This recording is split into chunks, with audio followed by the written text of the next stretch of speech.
loco. Vamos a saludarlo al Rafa Bielsa. Rafa, querido, Daniel Tonietti, Adrián Murano, el profesor Vinieski, Rulo de la Torre, Ale Vincenti, Diego Arbili y el resto del equipo, te saludamos. ¿Cómo estás? Buen día. ¿Qué tal, Daniel? Buen día. Muchas gracias por atendernos. No, muchas gracias a ustedes por llamar. Está muy bien. Rafael, ¿cómo estás viviendo esta campaña electoral, el posicionamiento del gobierno, pasado versus futuro, si se quiere? Alberto Fernández probándose por primera vez el traje de un piloto de pole position, digamos, de una escudería importante como candidato presidencial. ¿Cómo estás viendo este posicionamiento de las dos fuerzas políticas más importantes? Mira, a ver, vamos primero al reino de las impresiones y después al reino de del pensamiento, del sentido común, de la razón, ¿no? Si yo me pongo a pensar en lo que percibo por la calle, ciertamente no sé dónde está el voto de Macri, porque la fuga de capitales, el endeudamiento, la dolarización de las tarifas y de los combustibles, la inflación, la recesión, la pérdida de derechos, es realmente, o sea, uno se pregunta ¿qué pasa con la sociedad argentina que en otros momentos dio exteriorizaciones de conflictividad social y de rebelión, y estas manifestaciones hoy son moderadas? Entonces, esa sensación y esa elucubración están muy vigentes. Pero por el otro lado, no sé, bueno, esto se ratificó, por lo menos yo sí seguí mucho la campaña de la semana pasada, tanto de Alberto en Santa Fe como de Macri y de Michetti, que también es Michetti en un viaje relámpago, Macri en un viaje más proselitista, y la verdad es que lo escuché a Alberto en Reconquista, con mucho conocimiento de detalle de los temas, los problemas de la Ruta 11, los problemas del puente entre Reconquista y Avellaneda, los problemas de las inundaciones del noroeste, los problemas de la Ruta 11. Bueno, realmente lo vi muy empapado y sobre todo con un discurso sereno. Había muchísima gente, tanto en una especie de cabildo cuando llegó, cuanto en la conferencia de prensa que dio. Las preguntas no eran concesivas, eran preguntas filosas, como le suele pasar a Alberto. Alberto tiene un tratamiento muy poco contemplativo por parte en general de los medios de comunicación. En cambio, me pareció que el discurso de Macri, prácticamente en la zona, porque él estuvo en Sunchales, estuvo en esa zona, o sea, el centro oeste de la provincia, me pareció un discurso, fue con su secretario general de la presidencia, fue con el candidato a diputado nacional de la provincia, Angelini.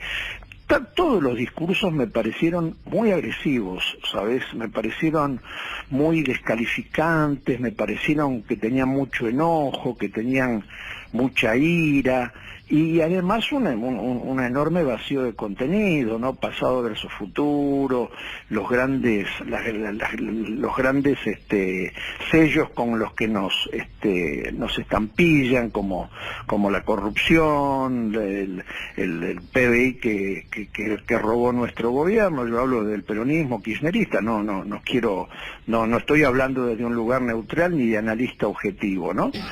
Pero anoto eso. Entonces, a mí me parece que hay un tema que nosotros recién empezamos a tomarlo en cuenta, porque todas las encuestas, mira, yo no le doy mucha importancia, ¿sabes? No les creo, muchas son encuestas hechas por empleados, la gran mayoría. Y después la mayoría de las veces fracasan, pero ponete a pensar en la gran batería de las encuestas, las diferencias van de un 3 a un 7, o sea que no me da la sensación de que la elección no está del todo definida. Entonces ahí se te genera una pregunta: ¿por qué es esto? Entonces a mí me parece que ahí hay un fenómeno de cómo se crean hoy las subjetividades, Daniel. Me parece que hoy las subjetividades no se han emancipado de la nostalgia, no tienen lealtades partidarias de origen, muchas están desalentadas, muchas están apáticas, eso aumenta el número de indecisos, eso pone en riesgo la masividad de la concurrencia a las urnas, eso impacta en las encuestas. Una persona que te puede haber dicho que vota fulano en la general, en una encuesta, después va y hace otro voto cuando entra en el cuarto oscuro, y hay una paradoja interesante, viste, que señaló Dick Morris, creo que es el experto que lo está asesorando, Expert, fue el creador un poco de la figura de Bill Clinton, que dice que el 65% de la gente manifiesta estar en contra de Macri, no gustar, y otro 65% dice que está en contra de Cristina y que no le gusta a Cristina. Entonces el tipo dice, bueno, acá hay una paradoja que es muy rara de ver en el mundo. Va a haber gente que, aún habiendo manifestado que su candidato no le gusta, lo vota igual. Entonces, bueno, uno tiene que pensar por qué sucede eso. Y estas son algunas de las explicaciones, la tecnología de la comunicación, el arsenal, el dispositivo electoral que tiene el macrismo, que a mí me parece que son pertinentes, ¿no? El que habla es Rafael Bielsa, fue el primer canciller de Néstor Kirchner allá por el año 2003. Me gustó la frase, la subjetividad de las personas, o cómo se construyen las opiniones de las personas, se han emancipado de la nostalgia. Pregunta, ¿tiene el peronismo, el kirchnerismo, algo para resolver en términos discursivos y en términos de la práctica en ese sentido?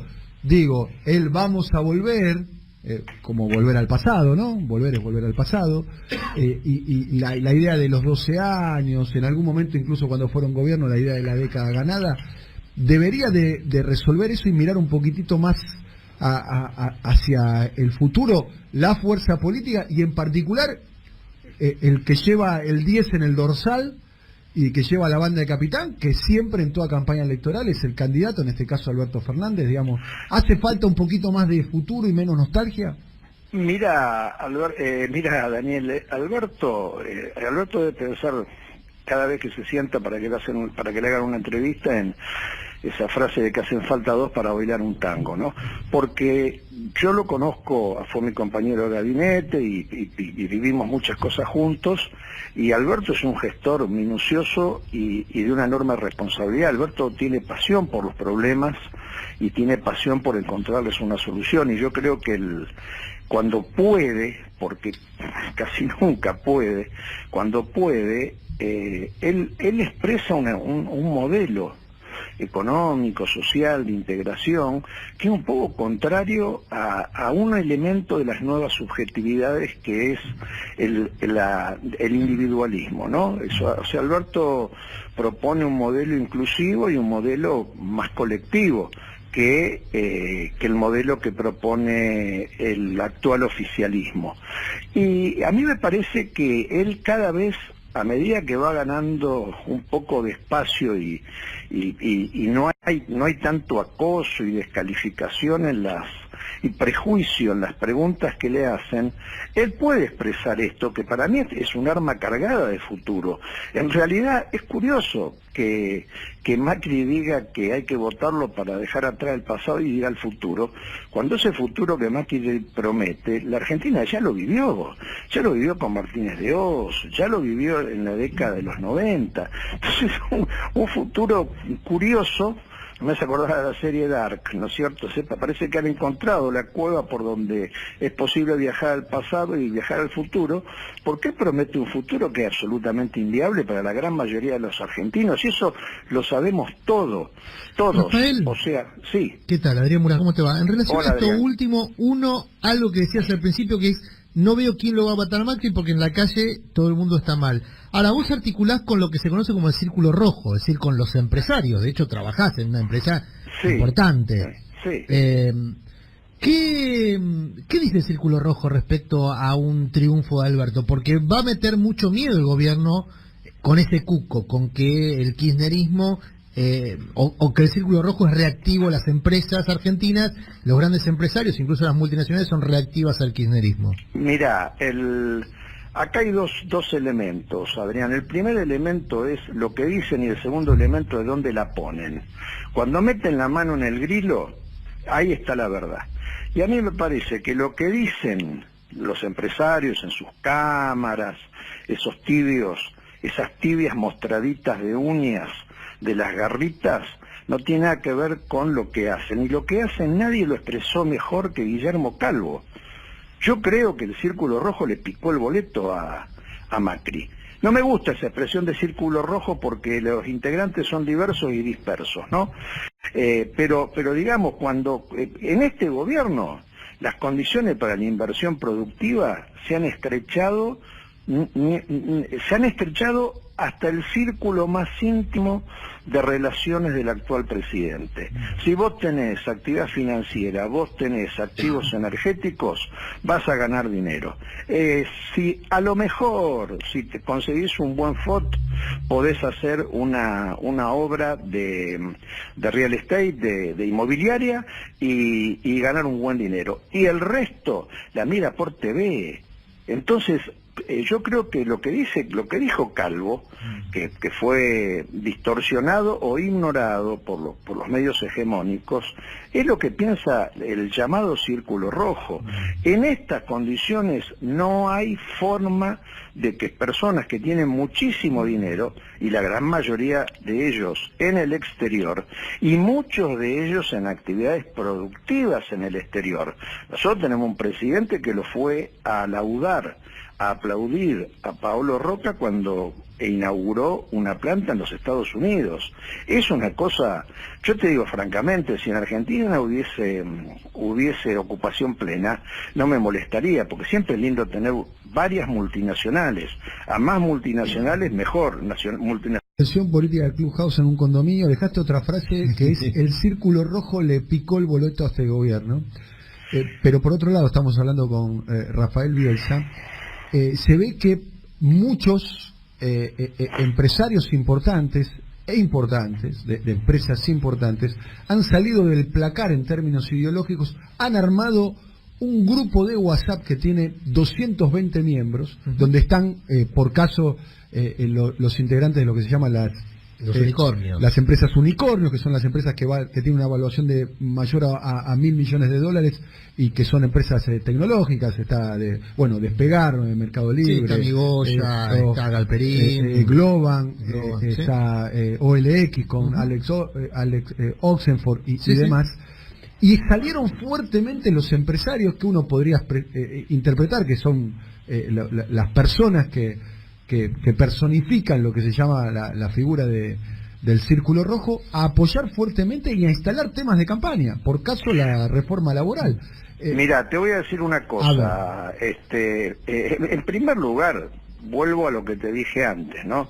No me interesa tanto lo que dicen, sino si la ponen o no la ponen. Como dicen los anglosajones, show me the money, mostrame la plata. Porque un mensajito de WhatsApp, instalar un tema, sobre todo temas que son ampliamente favorables para una visión de la economía y para una visión respecto de los que menos tienen, de los desheredados, de los cabecitas negras, los descamisados, como los quieras llamar, que es la precarización laboral, la reforma laboral, la reforma fiscal, la reforma previsional. Bueno, toda esa música nosotros ya la escuchamos en los 80, la escuchamos en los 90, achicar el Estado es agrandar la nación, toda esa suerte de macanas que después terminaron en catástrofe, pagando las deudas, el Estado las deudas privadas, el endeudamiento privado, en la crisis del 2001. Entonces, yo te digo francamente, cuando yo los veo ponerla en las mesas de negociación, en los proyectos de inversión, en todo lo que tenga que ver con... Mira, todo lo que es obra pública, todo lo que son grandes obras tiene mucho costo hundido al principio. La recuperación de la inversión es a mediano largo, no es nunca rápida. Entonces ahí vos ves cuál es el temperamento, independientemente de que cada uno legítimamente, ¿viste?, lleve agua para su molino. Yo digo, son cosmovisiones, porque como le he dicho a más de un de estas personas que conforman el grupo de WhatsApp, el destino es inexorable. Si alguien piensa que se puede vivir en una Argentina para 5 millones de habitantes, mira, en algún momento se va a bajar en un Rapipago, o en algún momento se va a bajar a comprar un jugo de naranja que se olvidó, y un negrito jugadísimo le va a meter 30 puñaladas. Como pasa en Brasil, por ejemplo, como pasa en los países con una extraordinaria inequidad en la distribución de la riqueza. Acá hay 3 palabras, muchachos, por lo menos para mí, Una palabra es sacrificio compartido, que es el principio de todas las leyes de emergencia económica. La segunda palabra es equidad en la distribución de la riqueza. Si la riqueza se distribuye como se está distribuyendo, no tenemos destino, porque no tenemos destino ni siquiera en un plano que es el de la seguridad, que tanto aquella a las clases medias o a las clases medias aspiracionales. Y la última es ¿para qué? O sea, ¿para qué me estoy sacrificando? Bueno, para formar en 6 años masivamente ingenieros en sistemas, ingenieros en microorganismos, ingenieros en robótica, en todas las disciplinas que le permiten añadir valor a lo que nosotros por naturaleza somos capaces de tener o de hacer, desde vientos para energía eólica hasta ponerle mucho valor agregado a la cadena alimenticia, y no venderla en los primeros escalones de agregación de valor, sino venderla en los últimos escalones. Entonces, si te salís de ahí, y yo creo que este gobierno, basta ver lo que ha hecho con la investigación, basta ver en qué condiciones, porque es curioso, se sigue hablando de 11, se sigue hablando de los dolorosos muertos de 11, pero ¿y el Ara San Juan? ¿Qué pasa con el Ara San Juan? ¿Qué pasa con la tecnología que hubiera debido poder establecer que ese dispositivo no estaba en condiciones de navegar? Entonces me parece que uno tiene que ser justo, tiene que ser equilibrado, tiene que ser apasionado. Yo me apasiono cuando veo la injusticia, pero independientemente de eso, también tenés que pensar las cosas en estos términos. Y eso no tiene que ver con la plata, Vietnam tiene el tercio de ingreso per cápita que nosotros, y gana premios PISA en matemática. ¿Por qué? Y bueno, porque se dieron cuenta que tienen que formar generación de chicos especialistas en ciencias duras. Yo estaba leyendo una revista de tecnología y le hacían un reportaje a un pibe, un programador vietnamita que había mejorado un programa. Entonces el chico pregunta, 14 años, vietnamita, pregunta, ¿pero y quién hizo este programa? Y dice, un ingeniero con un posgrado en el MIT. ¿Qué edad? Pregunta, 27. No, es viejo, dijo. No, ya es viejo. Entonces este es el mundo que estamos viviendo. O nos hacemos cargo y tratamos de entenderlo para poder, modestamente, dentro de nuestras posibilidades. No te vas a creer que geográficamente Australia está en mejores condiciones que nosotros, ni hablar Nueva Zelanda. Pero ¿por qué son países donde se puede vivir feliz sin tener que pedir permiso? Bueno, pues son países ordenados, que han encontrado un camino, una ruta, lo han sostenido, no se andan maltratando, no son frívolos y superficiales en la discusión política. Yo a veces lo veo, Alberto, te digo, me consterno, porque no hay modo de encontrar unos interrogadores como ustedes, que recuerdan una frase que uno dijo hace 2 minutos y medio y repreguntan inteligentemente y buscan una endija. No, son demoledores. ¿Cómo se puede hacer para levantar dice, esta es una campaña plana donde faltan ideas? Bueno, déjamelas decir. Si querés que no sea plana y que haya ideas. Y les puedo asegurar que a Alberto, si algo le sobran, son ideas. El que habla es Rafa Bielsa. La última pregunta, quiero aprovecharte tus conocimientos de política exterior. ¿Qué caracterización estás haciendo de lo que está sucediendo primero en la región, con ese país fetiche por lo negativo como es Venezuela, y en particular cómo estás observando el fenómeno que a mí me resulta, en el amplio sentido de la palabra, atractivo? De hecho tengo una columna diaria en este programa sobre el tema ese de Brasil y el fenómeno Bolsonaro, de cómo ha girado radicalmente a la derecha un país como Brasil? Bueno, mira, el árbol se conoce por sus frutos. A mí me parece que la Venezuela de hoy es una tragedia.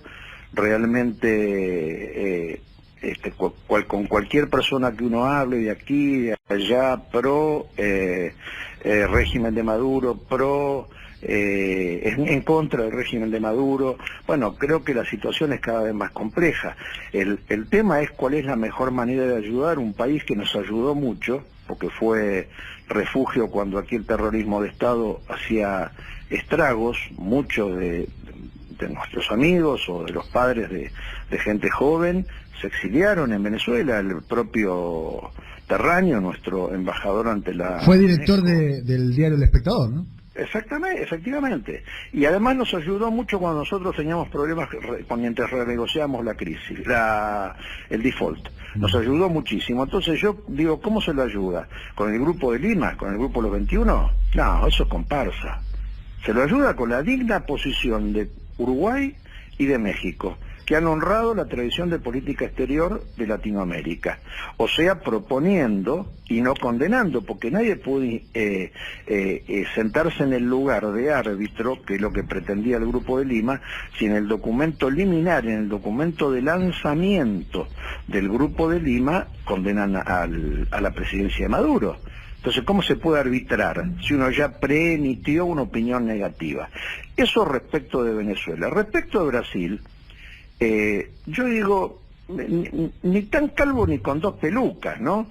Porque el fenómeno de Bolsonaro fue un fenómeno bastante intermediado bueno, vos sos especialista, Daniel, bastante intermediado por una serie de cuestiones. No voy a caer en el lugar común de echarle la culpa a la prensa, pero también digo que Dilma tuvo cierta rigidez en el momento de manejar una crisis política.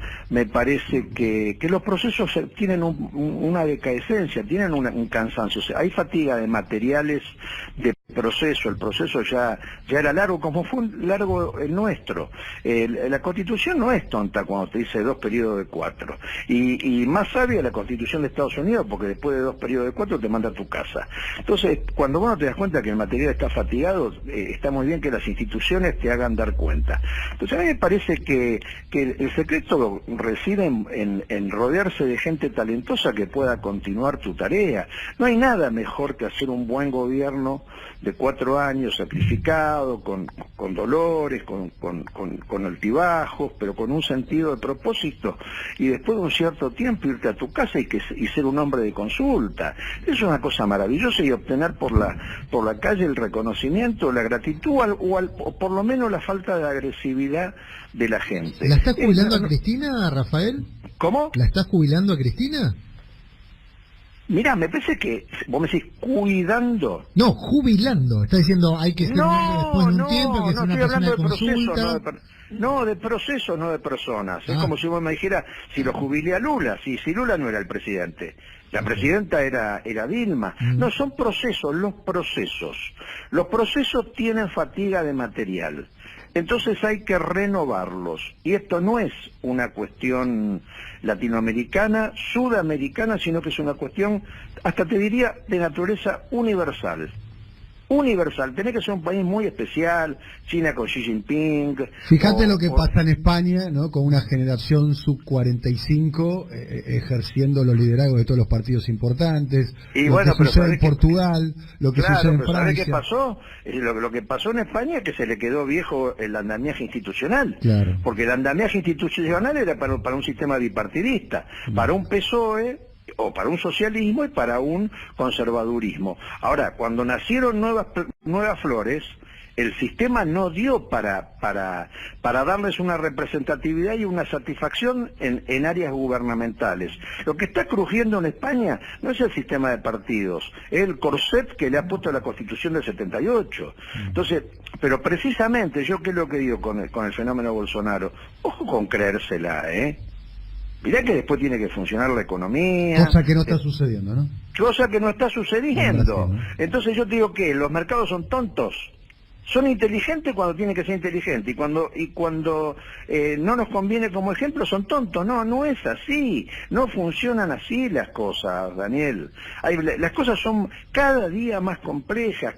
Mirá, hay un tipo que es extraordinario, extraordinario te quiero decir como entomológicamente, ¿no? Para observarlo bajo una lupa, que es el ideólogo de la aparatología. Hola. Sí, te escuchamos. El ideólogo de la aparatología que llevó al triunfo al Brexit. El tipo se llama Cummings. Bueno, este Cummings, que acaba de entrar al gobierno de la mano de Boris Johnson con un puesto importantísimo, el tipo dice, bueno, la complejidad y la modernidad no es ni buena ni mala, es inevitable. Y bueno, sí, es inevitable. Entonces, o nos hacemos cargo de ella y tratamos de poner nuestras categorías y nuestros valores en ese contexto, o si no, no vamos a entender lo que está pasando. Yo trato más que de condenar, de entender, ¿no? Estamos hablando con Rafa Bielsa. Te queríamos comentar algo. El otro día sacamos a un oyente, nosotros hacemos una sección que la inauguramos la semana pasada, de sacar un oyente que vive en el exterior, y sacamos a un rosarino, se llama Facundo Greco, que es arquitecto urbanista y decidió la especialidad en urbanismo porque la inspiración fue tu hermana, María Eugenia, que fue docente de él. Exacto, ella es docente de urbanismo. Así que hay un pibe rosarino, compañero, que está en Zúrich, Suiza, especializándose en urbanismo. Rebuscándosela, ¿no? Porque decía, rebuscándosela, sí, de hecho, no sé si no cobró un seguro de desempleo. Estaba cerquita del seguro de desempleo, está en el paso previo. Y la fuente inspiradora para su vocación fue las clases de tu hermana, así que no me cabe ninguna duda, se llama Greco, ¿no? Porque yo la voy a llamar Facundo Greco con doble C, Facundo Greco. Rafa, como siempre, un placer conversar con vos, mucha repercusión en las redes y en nuestros oyentes de nuestra conversación, nuestro diálogo. Un abrazo. No, el gusto es mío, realmente me siento muy gratificado de poder hablar con personas que por lo menos tienen oídos para escuchar y inteligencia para repreguntar. Muchas gracias, y bueno, podés sintonizar la M530, la señal histórica de las madres.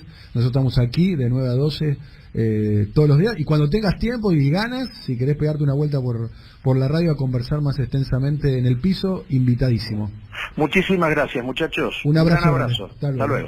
Rafael Bielsa, el hombre que terminó configurando lo que terminó siendo la política exterior, un giro de la política exterior argentina allá por el año 2003, que marcó un poco el rumbo del gobierno. Una persona interesante. ¿Él venía del Frepaso previamente? Sí. Había estado en el Frepaso, venía del peronismo y demás. Amigo personal de Rodolfo Galimberti, ¿no? de Galimberti. De Galimberti, por lo menos está muy bien contado eso en el libro de Roberto Caballero y Marcelo Larraqui. Siempre es muy interesante. Se juntaban ahí cerquita de la Sigen por Corrientes y Paseo Colón. Sí, ahí había almuerzos periódicos. Por eso le dimos el ruedo necesario, estuvimos casi media hora conversando con él. Dejó varios títulos, ¿no? El Círculo Rojo le picó el boleto a Macri y utilizó la expresión, creo, había una película, ¿no? Que había un personaje que decía show me the money, show me the money. Sí. Show me the money, ¿no? Mostrame la plata, ¿no? Está diciendo una cosa es lo que dicen con los grupos de WhatsApp, y otra cosa es cuando tiene que sacar los billetes del grilo e invertir. Hay que decir que lo dice alguien que la última vez que vi era presidente de la Corporación América. Antes de eso, integrante del directorio de Aeropuertos Argentina 2000, muy vinculado a la familia Urnequian, que debe ser uno de los 4 o 5 empresarios rubro más importantes de la Argentina. Sin duda alguna. Polirrubro aparte, porque tiene intereses energéticos, agropecuarios, en biotecnología y fundamentalmente la operación de aeropuertos. Por eso, y la Corporación América, que es lo transformando casi una de las pocas multinacionales de origen argentino, ¿no? Claro. ¿No? Por eso digo que no lo dice alguien que está afuera de ese mundo, no lo dice alguien que no conoce el lenguaje. Bien. Y a mí me dejó una frase muy bella desde el punto de vista poético y literario, que me parece que es para analizar y da en el corazón de lo que se está debatiendo en términos contemporáneos, porque además patea el hormiguero con belleza, y es a la sala de máquinas emotiva de el dibujo, comillas en el aire, peronismo. Todo esto para decir la frase: Las subjetividades se han emancipado de la nostalgia. Digo para aquellos de el vamos a volver, aquellos de los 12 años y demás, que lo noto mucho, que creo que para mí es un demérito del candidato de la oposición, Alberto Fernández. Para mí Alberto Fernández debería empezar a presentar cosas más de futuro, digamos, a enamorar con las cosas que van a pasar. A mí, que ustedes conocen cuál es mi identidad política, con lo del 2003, lo del 2005, a mí no me convencés con eso. Y no me imagino a los sectores que son los sectores más débiles, más indecisos.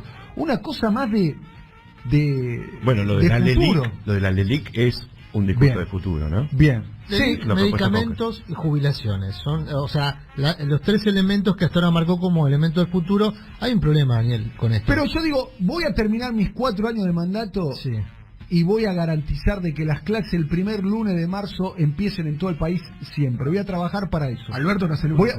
Alberto no es el único. Digo, voy a hacer eso. En este país el tema del inicio de clase, que es dramático. No nos damos cuenta porque nos acostumbramos. Hay un problema. El 15%, 10-15% de indecisos, que es lo que tiene que convencer a Alberto Fernández, y hay un informe que salió este fin de semana, está enojado con la política, descree de las promesas, por eso no hay promesas en la campaña, porque ese porcentaje al que Alberto quiere convencer es descreído de la política, está enojado con la política, descree de las promesas y no quiere escuchar cosas rimbombantes. ¿Por qué? Porque viene la decepción de Macri, que le prometió esto que vos decías. Le prometió, no van a pagar el impuesto a la ganancia, va a haber pobreza cero. Entonces es deliberada la ausencia de promesa. Está bien, pero forma parte de un diseño de campaña. Las apelaciones al pasado no son de Alberto exclusivo. Quien más también la ausencia de promesa hace que desmoviliza tu base propia, que son los que tienen que salir a la calle a buscar los votos de los indecisos también. Vos tenés que generar una especie de... Lo dijo el otro día, lo marcamos acá, lo dijo Capitanich, un poquitito de mística. Todas las últimas declaraciones... Un poquitito de mística. Todas las últimas declaraciones de Cristina fueron apelaciones al pasado. Sí, igual Cristina es uno de los grandes defectos discursivos de Cristina. Todas. Cristina está enamorada de su gobierno, y está muy bien porque su gobierno tuvo cosas buenas, tuvo cosas regulares y tuvo cosas malas. Para mi gusto, ustedes saben lo que opino de Cristina, es la persona más importante de la historia contemporánea, para mi gusto. Aún así, tuvo cosas malas y tuvo cosas regulares. Discursivamente es pasado. Y yo no estoy a favor de la gira con su libro contando anécdotas de su gobierno.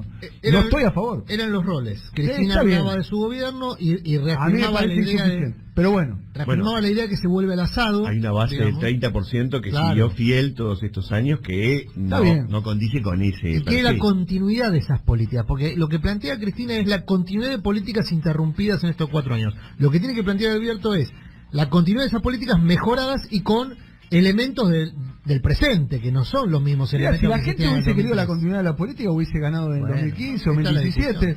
Perdieron hasta donde yo sé, ¿o no? Bueno. No, bueno, pero es una base. ¿Perdieron o no? Está bien, pero el tema es que tenés que conformar esa base electoral y al mismo tiempo a la que no te votó. Tenés que conformar a los dos sectores sociales. A ver, yo particularmente como ciudadano, yo no quiero volver al 2015. Yo quiero mejorar lo del 2015. Quiero que las cosas malas del 2015 me digan que no las van a hacer. No quiero, el vamos a volver es muy nostálgico. Insisto sobre la frase de Rafa Bielsa. Es muy buena la frase de Rafa Bielsa. Para mí, la voy a poner de vuelta, a ver. La voy a buscar. Sofisticada. Muy buena, sofisticada también. La subjetividad del presente, algo así era, ¿no? Acá está, perdonen. Las subjetividades se han emancipado de la nostalgia. 10:45 minutos, ya no tenemos entrevista, así que el resto del programa va a ser acá con los muchachos.